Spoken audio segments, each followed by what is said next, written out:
purpose is having a heightened and sustained level of clarity, energy, courage, productivity, influence, and necessity. To be successful, you need to be a high performer. 1981, Vietnam was going to go to war with China in the north and Cambodia in the west. It totally changed lives. My aunt decided that she's going to leave the country. She's going to escape. And my dad told me, you need to go with your aunt. So I left the country with my brother, with my aunt, and I never saw him again. When I came to the United States, my luggage were home and things.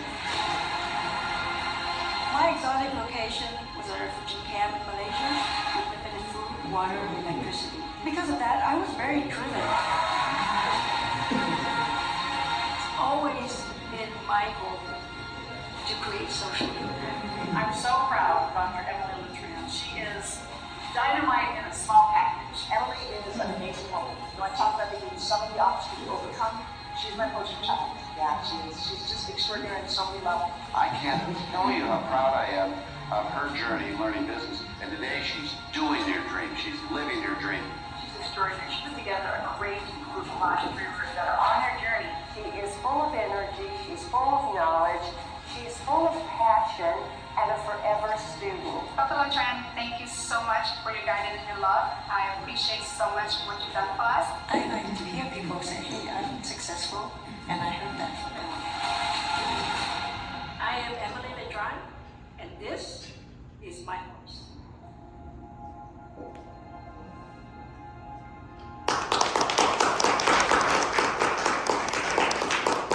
Good morning, Parker. I just thought I'd wake you up by giving you some money. That's fine.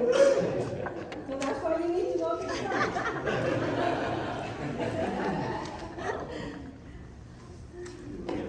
Present to you, Dr. Emily. We gotta take photos of all these hundreds. Yes. Okay. So how many people here are listening to me for the first time? You made it. You made it. So the title of the talk today is how to be a badass in the economy that you create. And how to dominate that, because I believe that we decide our own future. And the only way you can do that is to decide that you're going to be a badass. So I just moved from San Marino to Huntington Beach a couple months ago. Oh, neighbor. Neighbor. Good neighbor? Yes. And, I was cleaning up my kitchen and I found these cups. Who recognized these cups? Yeah, probably all the moms in the room. These are the cups that was given out by McDonald's when McDonald's first had their kids meal.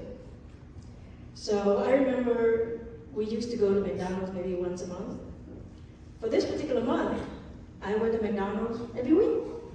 Because every week they would release one of these cups. So first week I got the first cup, second week I got the second cup.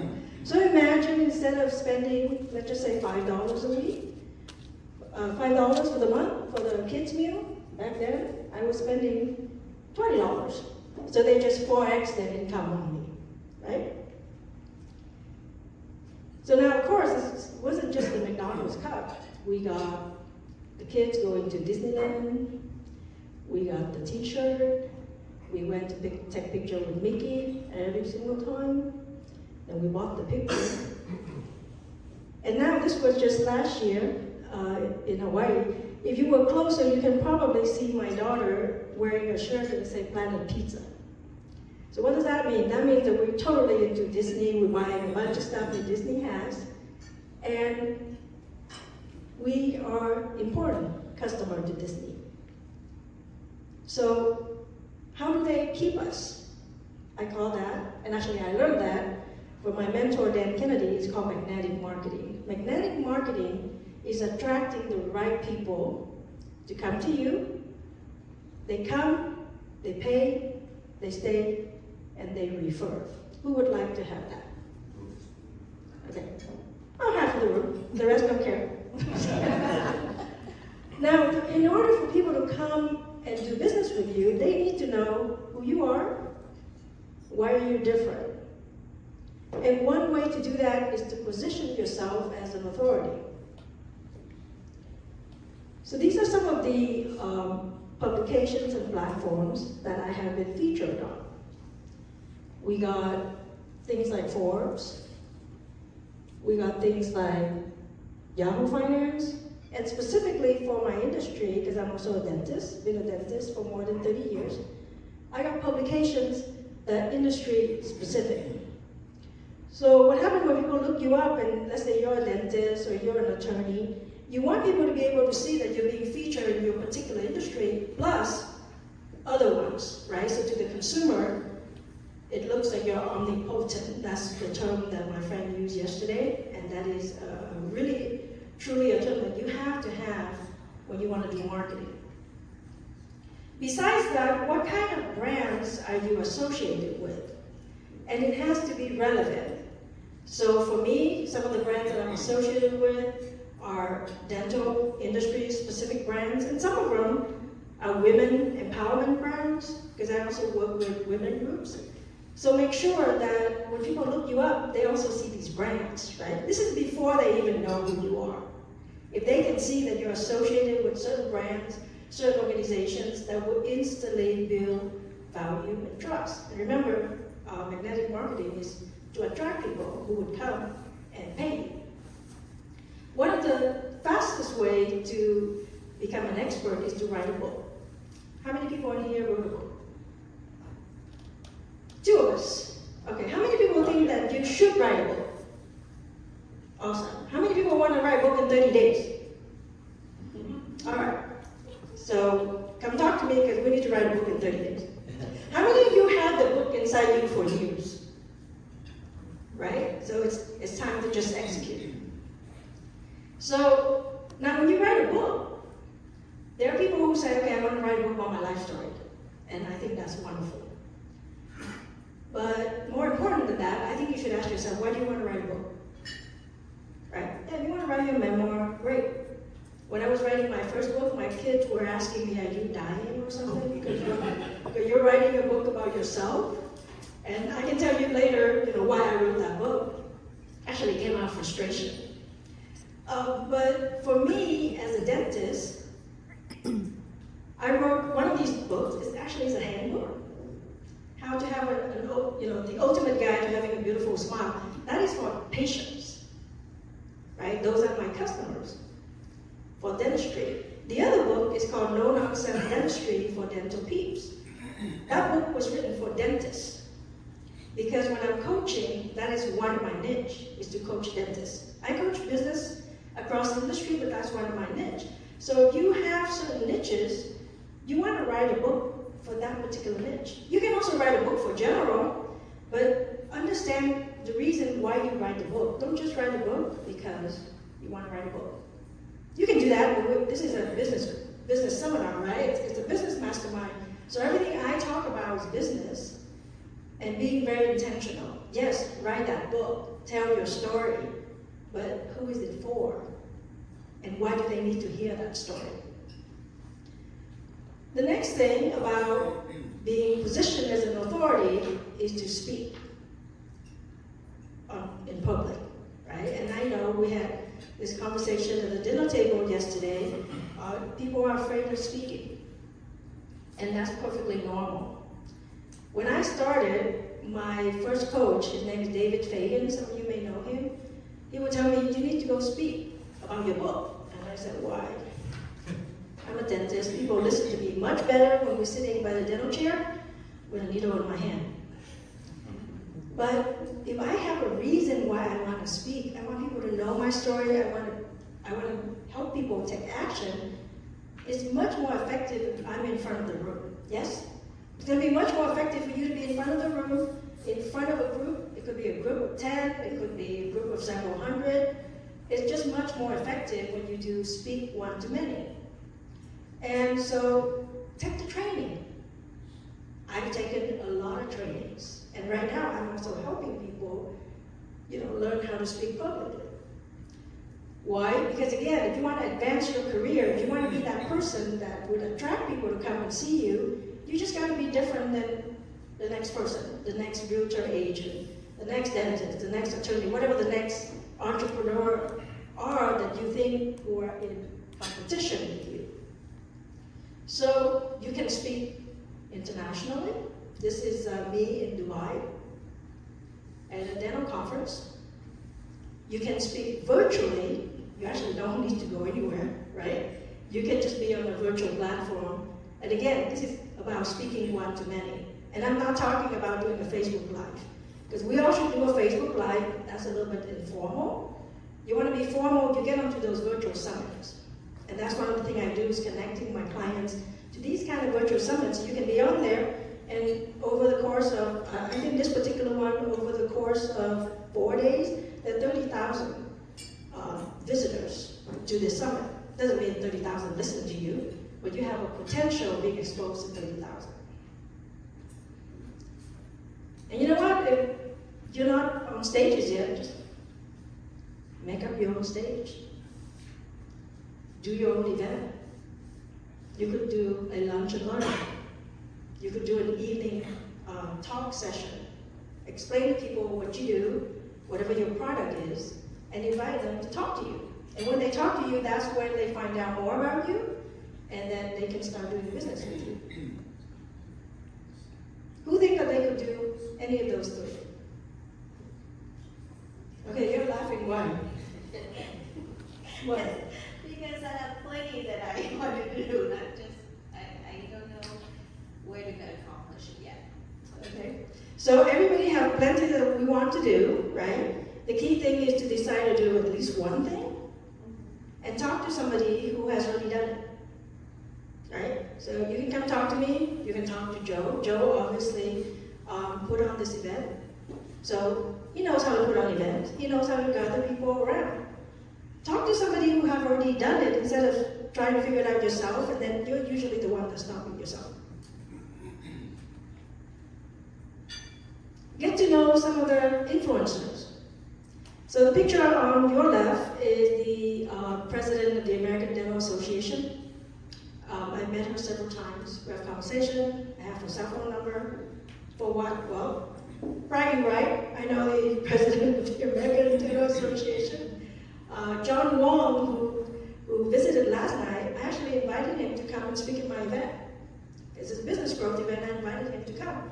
So now I know John Wong, that a lot of people know. On the other side is Mr. Lung Wing. He's an attorney, and he ran for mayor of Garden Grove, and he's a good friend of mine. We went to undergrad at same school. He was 2 years ahead of me. But know the people who other people know, right? Before you become known, you get yourself associated with people. And that's what I call leverage. You don't have to do everything. You don't have to start from zero.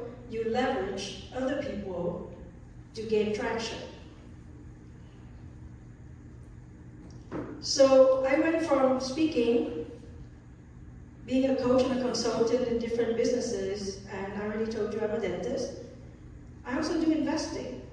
So I invest in commercial buildings, my own dental offices. I invest in products. This happened to be a human growth factor products. So it's being used in dental office, and you can also use it from a consumer standpoint. And then recently, I invested in a movie. Right now, people may say, "Okay, Emily, you're crazy. You're investing in a movie." And yes, absolutely, that was a crazy idea. But for me, I look at it as a cultural experience, a cultural project, and that's why I invested in it. And we are very proud. Last Friday, we actually showcased our movie, part of it, at the Asian War Film Festival. Okay, now, why am I telling you all this? I'm telling you all this is because when you are different, you have a different conversation with your prospects. If they go Google you and they see that you're doing all of these things, when they come to you, they know that you're different. And when you're different, sometimes you talk different, right? This sign on the left-hand side is at the office of one of my mentors, Dan Kennedy. I don't know if you can read it in the back. It says, yes, of course, I have a minute for you. $5 to listen to you, $10 to pretend that I'm interested, $20 is to sympathize with you, and $25 if I care, right? Now, there is some truth to that, right? It just means you want more of my attention, you're gonna pay me more. And how do we command a higher fee? When we position ourselves as different, as an expert, mine is on the right-hand side, that one is in my dental office. It says complaint department, push red button to complain. I can't tell you how many patients try to push that red button. Right? Of course, it's just a prompt. But what happens is when they come to my office and they see this, they already know this dentist is different. Right? This dentist may be funny, have a sarcastic sense of humor. Maybe this dentist is good. And then, of course, in the hallway, there's a bunch of certificates of continuing education. Every dentist is supposed to take continuing education. My certificates are all over the wall. It's not about bragging. It's about for the patients, so for your consumers, for your customers. Now they see that this person is keeping up with all of the education in his or her industry. And that is something that is very important. So I want to ask you to think, when you go back, what's on your wall? Nice paintings? Great. What else is on the wall?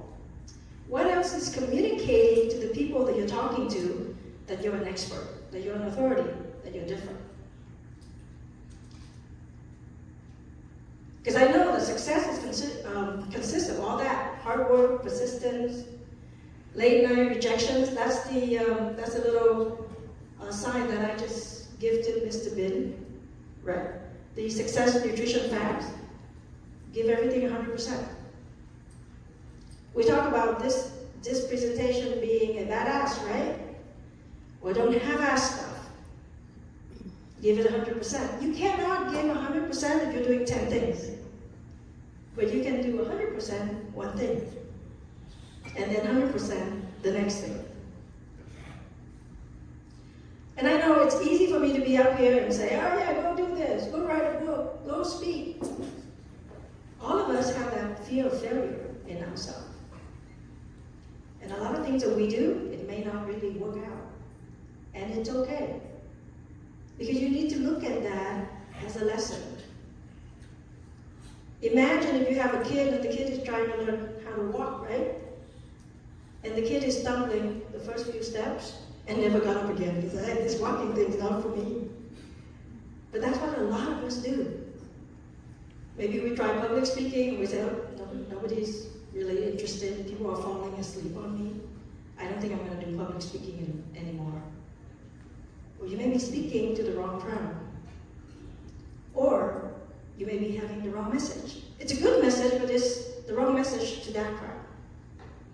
Has anybody ever experienced that when you're talking to somebody and it doesn't look like they really are into it, right? So it may not be you. It could be you, but it may not be you. It may be just the other person. You're talking to them about the wrong thing. So that's where clarity comes into play, and you need to know who your target is, who are your prospects, what are you selling, what are you offering, and is this something that they want? And a lot of times people don't know if they need it, but they know that they want it. So create that want in your talk and in your presentation. There's also the fear of rejection. I may be telling them to do this, and then they say, I don't want it. How many people have been in business for at least 5 years? Okay. How many times when you say something and the other person doesn't want it? Too many times, right? When I started doing coaching, and the first rejection I had, it was heartbroken. Oh my God, I'm not good enough. And I went home and called all my 3 coaches. You know, this person doesn't want this person doesn't want that. And then all of a sudden it dawned on me, I don't know how many thousands of patients who had said no to me. In a different industry, of course. But what we do is sometimes when we go do this, and we think that this is all brand new, and we don't take the experience from the other business over, and someone can calm down ourselves and feel more comfortable that, you know what, we actually know what we're talking about. We just maybe need to to reshape, restructure the message and be more prepared the next time. So that fear of rejection is very real. And so for today, what I want to encourage you, instead of being fearful, thinking that you're going to be rejected, to turn back with knowledge. And we all know a lot. If I go around the room and ask, everybody has been in business for several years. Some people have a lot of experience in one business and now they're starting another one. Well, that experience counts. It counts because it's your personal growth, right? And your personal knowledge. How many people in here have had a bad day? Okay, so 1/3 of us, the other one's a liar. I want to remind you that you have a success track record of 100% overcoming a bad day. Okay? We all have a bad day. We all live through it. So the next time you have a bad day, before you pull your hair out and say, I can't do this, just remember, you got a 100% track record to live through a bad day. And I also want to call your attention to remembering that you're special. You're unique. There's only one of you, unless you have a twin. But even when you have a twin, it may still be very, very much the same, right? So you're incomparable. Nobody's like you. And you might as well just be yourself. I would say be your best self. How do you be your best self? Through learning, education, getting a coach or a mentor. I am where I am today because of a lot of the people who have taught me and who have helped me. And I'll share that with you at the end. We were talking about being a badass. In marketing, we want you to be outrageous. What does that mean? It could mean dressing up like the Incredible, right? This is in front of my dental office, and I'll tell you, there's like 5 jumps before my staff got me a picture of me in the air. Like, you're too damn slow. But just be different, right? Be different, because that's how people remember you. Let's say you come up and you're different and people remember you, then they go Google you, and there are 10 pages on Google talking about you being on different platforms. You think that you already positioned yourself a little bit different? Yes? Yes. So I want you to go through this piece of direct mail real quick. How many people in here send out a mailer or a brochure? Maybe you give it out to people.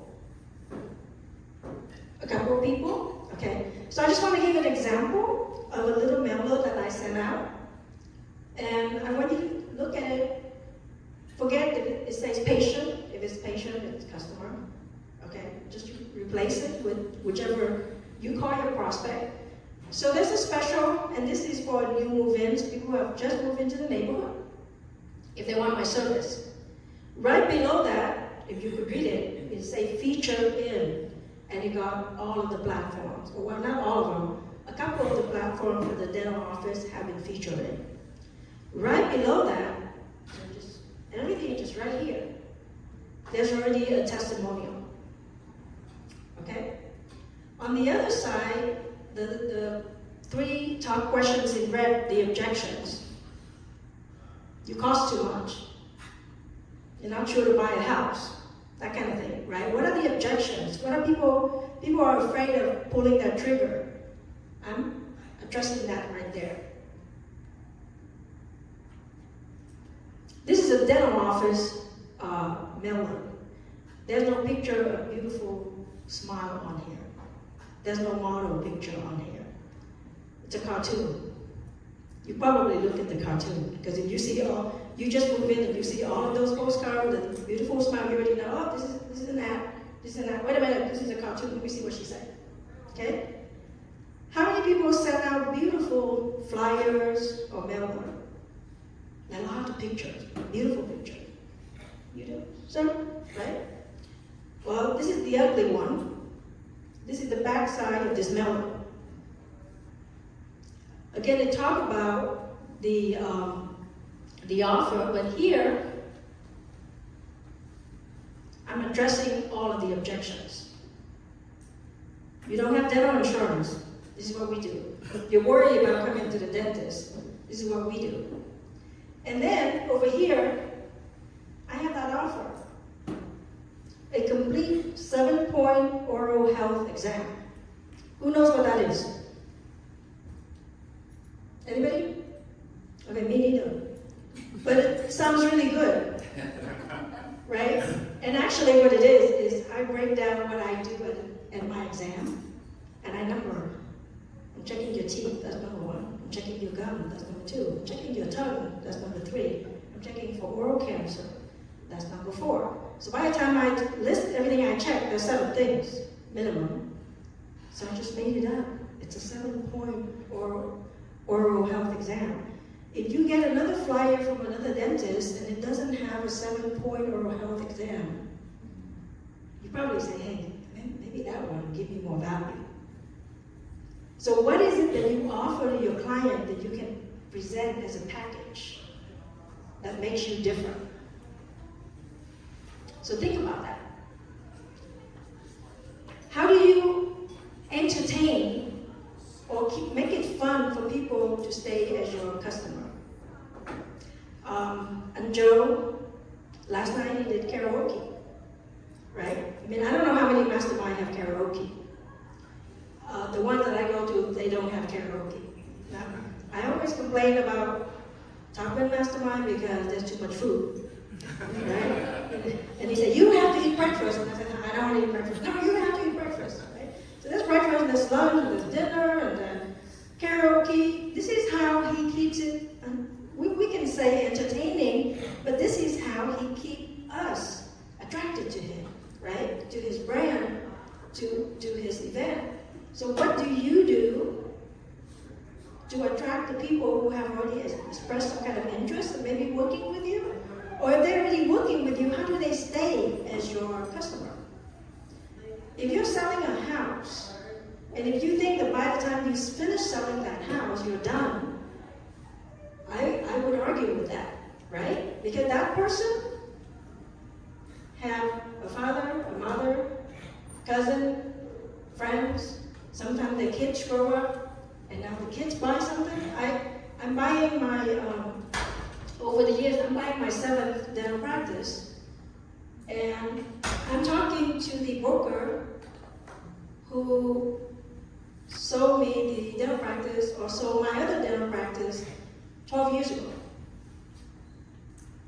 I don't just go and call any random dental practice broker. So think about it. Even if you sell the one-time deal as a house or a business, what is the chance that the person is going to call you again? And what is the size of that purchase? Gwen is not here, but I see her posting online all the time. She's listing properties in Texas. Probably around $1 million, right, Joe? Okay. So if every transaction is $1 million, how long do you think you should keep doing that and keeping those customers engaged with her? Because every transaction is $1 million. Some of us may not do, $1 million transaction. The average lifetime value of a dental patient, average maybe $25,000. But if each one is $25,000 and I see 50 of them for the week, how much is that? So the next time the staff piss off the patient and the patient is not coming back, I tell the staff that's $25,000 walking out the door. And it's not about money. Money is a measurement, a metric that you can choose to keep. Because I don't care what you do with your money. You could be giving it to donation, right? You could start a nonprofit. You do whatever you want, but that's the metric. And when you want to run a company or you want to engage a team, you gotta have metric. It's not about you did a good job. Right? You should do that too. But to measure that person's performance, it has to be numbered. And we'll talk about that in a moment. So for us, how do we keep it fun? And I'm giving these examples as a dental office, so you can just kind of see. We do referral contests. People refer patients or customers to us. Then we do a drawing every quarter. And please, do not do boring contests. Do not give out Starbucks gift card. I mean, to me, it's boring, right? This was $1,000 to go on a cruise. The person who is the traveling company is a patient at the office, so now it's a win-win. I'm going to give you a customer, and I already prepaid $1,000 for this cruise, right? So these are things, when you do things like that, think of things that maybe your customer want to do. They may have the money to do it, but they don't want to spend money on that. So then you spend the money for them, okay? We do appreciation event. We invite a group of patients to our dinner every year. Who do we invite? The people who spend a lot of money with us. So imagine if you are selling houses to your clients, and this year you sold 10. Imagine inviting those 10 people and the family to an event. This was, I don't remember what this was. Let's just say Acapulco, right? How much does that lunch or dinner cost? Not a whole lot. We just said, hey, we closed $1 million deal, and we had 10 clients, that's 10 million. These 10 people altogether pay you 10 million. How much are you willing to spend on the dinner? I would hope that you spend a lot. Yes, sir. Just, we can do that for clients. We just Yeah. can't do it for, like, if I'm a lender, I cannot do that for realtors or people who help me in my business. That's a violation in our business. But certainly something like this for the clients that we've helped, we can. Well, I think it's what you call it. If I call it, this is the appreciation dinner, and I go to my book, and I look at all the agents that have done business with me, well, it's called, so this is where you're going to go break the rule, okay? But all you're doing is inviting them to dinner. Does that make sense? Okay. Well, next year I'm going to be featured in a book. It's called How to Be Successful by Breaking All the Rules. And it's written by Dan Kennedy, who is a marketing guru. Okay? And he wrote down, I think, 27 rules, myth, or whatever they expect you to follow. And these are the people who break them. Okay? I understand that because dentistry is kind of the same. You cannot pay the patient if they refer a friend, right? Okay, so I'm not going to pay the patient. I'm just going to send the patient 2 tickets to Disneyland and say, thank you for being a great patient. No. Okay, then how do you thank your clients? I want to know how you thank your clients. So that's what I was trying to do. We can distinguish, right? So I consider a realtor to be my client. I consider someone who's maybe who have an escrow company. And back in the day, before trade, it was fantastic. Opening day for baseball, you name it, you could do whatever you wanted. Mm-hmm. But then after the crash, things completely changed for us. Meaning that I can't even do a lunch and learn if the value is over $50 per person a year. Not per man, a year. You cannot go to a realtor office and invite your specific realtors without inviting the entire group for lunch. So things, and they come down hard, as in penalties up to even imprisonment. So it is a little, that's one rule that doesn't change, but I think you can distinguish from the fact that who comes back and gives you is the client you actually put in that house. So here's my argument. I know that there are people in this room who are Joe's clients, yes? They refer to him. What does he call this? A mastermind. Does he provide more value than whatever you pay for? Yes. Absolutely. He could actually make this free, right, Joe? Because I believe he was charging, I don't remember what the fees are. I can't compliment you. But whatever the fees are, right, he could actually say it's free. And he specifically invite people who are doing business with him. He calls it a mastermind. I'm not saying that this was his intention. What I'm saying is you gotta be creative. And what you're doing is you're really trying to thank people who who already gave you the business in a creative way. They are all very smart. They know you invite. I know you invited me because I refer, the $1 million loan to you. I know that. But am I going to go tell him, hey, refer the loan to him because he's going to invite you to dinner? I mean, I don't. And what I do is I invite family. So it's not just that person. So it becomes like a friends gathering, right? And when they come, they know, like, oh, I know you do business with him, you do business with him. They all know, like my patients come, they're all my patients, and that's the appreciation dinner. We also do a movie theater before COVID. I would rent out the whole movie theater, and I invite my patients, okay? And I tell them, you can invite a friend. Who are those? Those are prospects, right? I'm inviting you and your family, and you can invite a friend. And I always get a couple of new patients at every of those movie theater. I like to watch movies, so that's why I do it in a movie theater. It is called movie night, okay? And nobody would argue that, hey, Emily is, doing these special favors for her patient. I'm inviting people to come to a movie. Now, you can go and spin it whichever way you want. For me, it genuinely to thank you, the patient, in a big way. We ask the patient to email, we send out an email, and we say, okay, you want to come, let us know. And guess what we do? We look at all the names. If you haven't been coming in, or you're a pain in the butt, you're not getting a confirmation in the movie. Yeah, why? Because I'm doing it for business. If you've been really nice and you refer other patients, I'm confirming you. Family of 4 plus 2 tickets.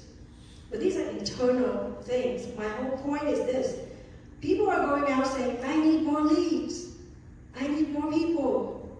I'm going to advertise. What I'm saying is, look at how many people have already done business with you. Are you keeping in touch with them?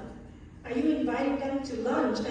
I understand what you're saying, and I'm not saying, just go out there and just wreck the room and end up in jail. That's not what I'm saying. What I'm saying is to be creative and do things where people ask you, you have a way to answer, which I'm told I've been pretty good with that. So, yes, sir.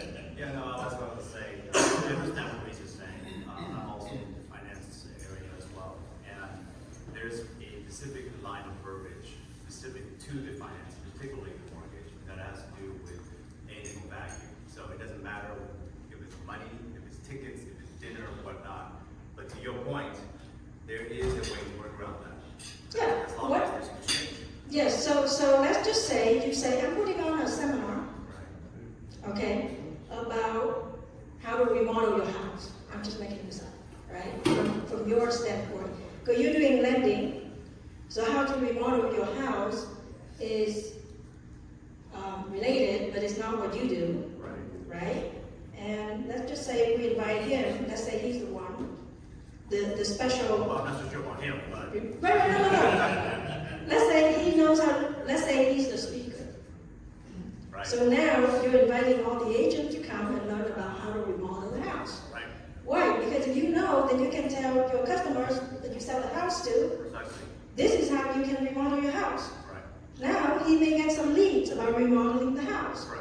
Okay, so you're gonna hear this cool part? You're paying for dinner. Okay? I'm gonna bring 30 new homeowners. Yeah, he's paying for dinner. He's paying for dinner. So now you look good to all the people who just bought a house from you or who just got the loan from you, whatever it is. You're not even paying for dinner. He's paying for dinner. Did you add value? Yes. Did you pay? No, he paid. Right? Specific to what he's talking about, because again, the dynamic of the mortgage and real estate industry is slightly different. Perfect example of what we're doing. So on the lending side, we are providing some free tools and systems because it is tied to the lending side. We can't just give it. So what we are doing in exchange is we are actually receiving from the real estate side of it invitations to events and whatnot. So there's an equal exchange of value. Once that process, now we're in the clear. Okay, well, we can always chat later. What I'm saying is I want you to think what other ways, what other strategies out there that you can use to attract people to you and for them to stay with you, because if they stay top of mind, there's a very good chance the next deal, they're gonna call you. Right? I have patients who stay with me for 26 years. I can assure you I'm not the best dentist. Okay? When patients come to me, they already assume that I'm competent. Yes? So after 30 years, I think I'm pretty competent. But I assure you they stay because we're a little crazy, we're funny, we get the new technology. Patients come in and say, what's the one new toy do you have? And it's not the toy. They know that it's different from the last time you do whatever procedure, and they appreciate that you're spending the money you're investing to make that experience different.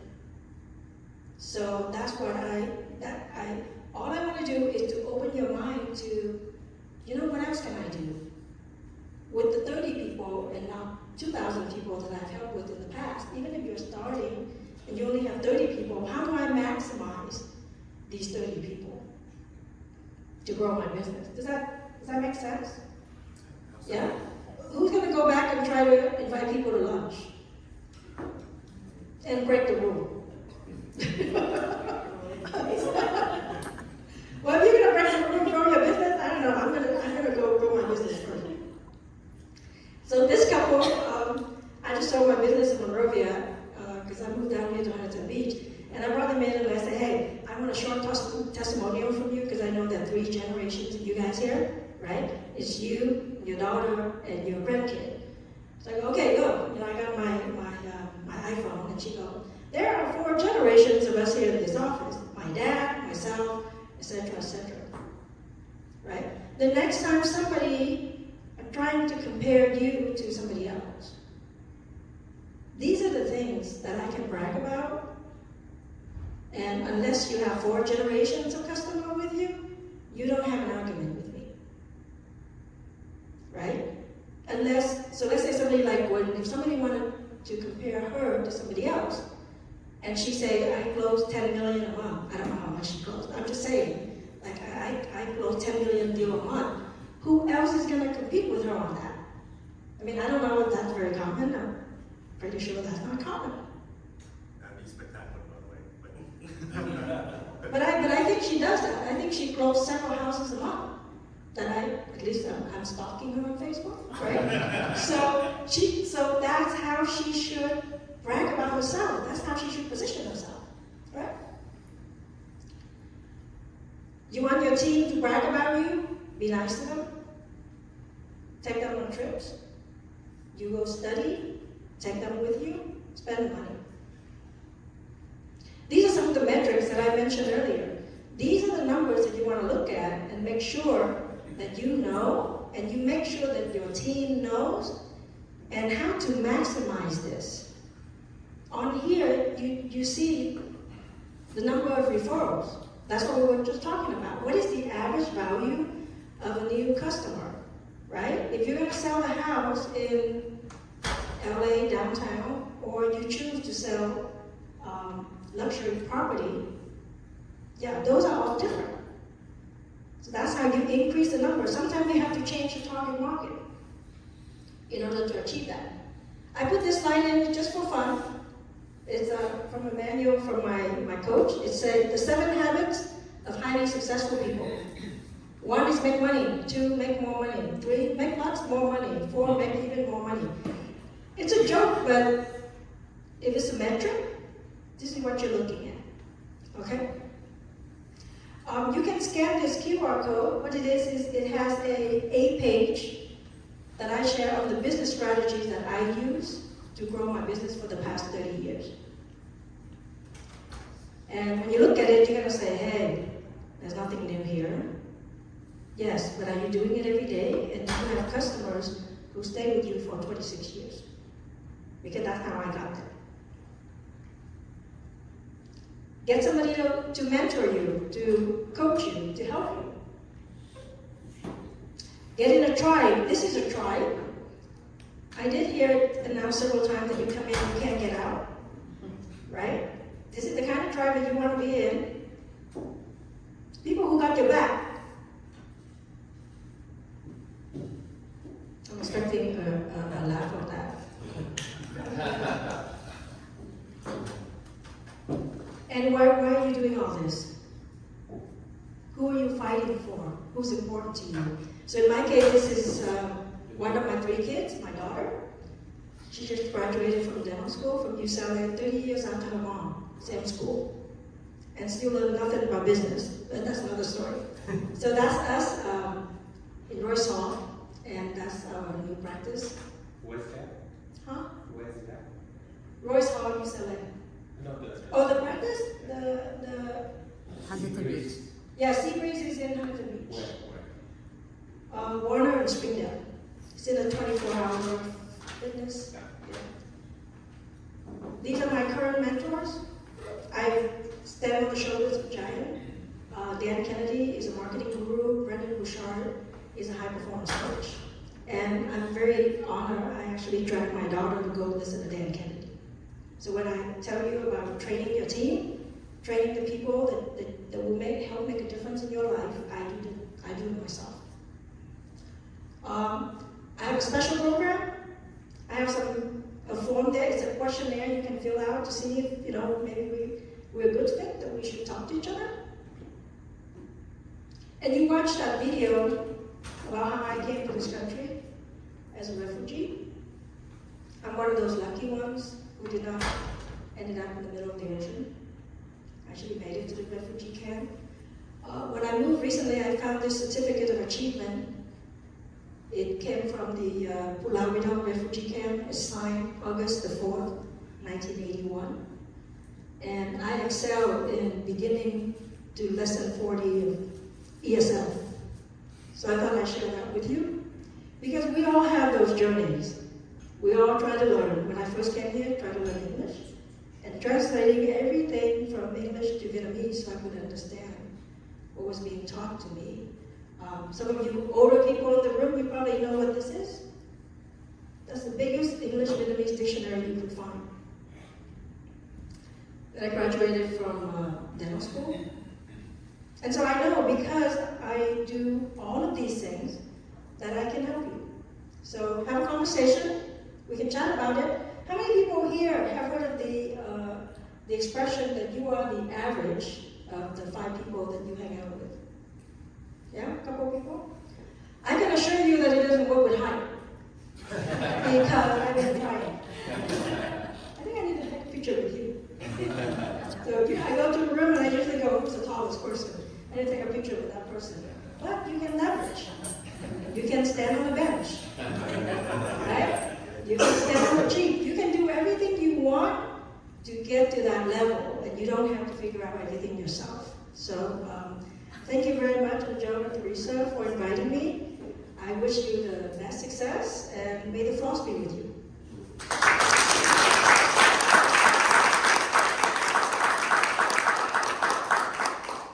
Thank you, Dr. Emily. That was awesome. I wish we had more time because Dr. Emily can go for another hour, and we